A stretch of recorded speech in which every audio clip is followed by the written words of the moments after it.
All right, for some reason the video cut out there, so I'll just start off again. So once we simplify all these things, I'm left with my kilometers and hours and my extra step here, putting them all together. Well, if I were to actually multiply all these out, we'll be left with, I believe the number was 360,000 kilometers, all divided by 10,000 hours.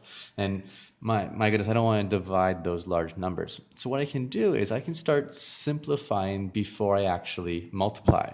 So like we looked at before in class, I can multiply, then simplify, or I can simplify and then multiply.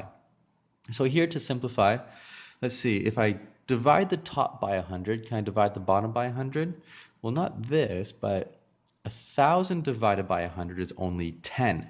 So if I divide the top by 100, 100 divided 100 is 1, and divide the bottom by 100, that means 1,000 divided 100 is 10. So I have 10, 10. Well, here I have 60 and 10. Those can both be divided by 10. So 60 divided by 10, that's 6. And 10 divided by 10, well, that's 1. I can do the same thing over here. 60 divided by 10 is 6. And 10 divided by 10, well, that's 1 there. And now this is much more manageable. And so you can see I have 1 times 1 kilometer times 6, all divided by 1 times 1 times 1 hour. Just to give us a little bit more room.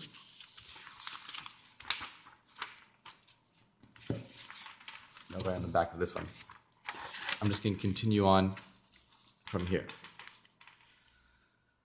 So as I continue on here, I can rewrite this. These ones, we don't need to write those ones. I have here 1 kilometer, 1 km, and I have that, well, what's 6 times 6? That's 36 times. So I have 1 kilometer 36 times, and that's all divided by 1 times 1 times 1 hour. Well, that's, of course, hour. I don't really need to write the 1 because it's inherent when you have the unit there. So I have 1 kilometer 36 times. That's going to end up as 36 kilometers all over hour. And look at that. There we have it. We can see here that 100 meters per 10 seconds is the same as, I go through all my mathematics, is the same as 36 kilometers per hour. Therefore, 100 meters per 10 second is the same as, or it's equivalent to 36 kilometers per hour. I'll just say this, per hour. And there you have it, guys. We're using that same process of our identity property for multiplication, substituting in substitutions which are equivalent to 1, using cross simplification to eventually simplify down to my unit conversion there. If you have any questions, please send me an email and I'll get back to you as soon as I can. Bye for now.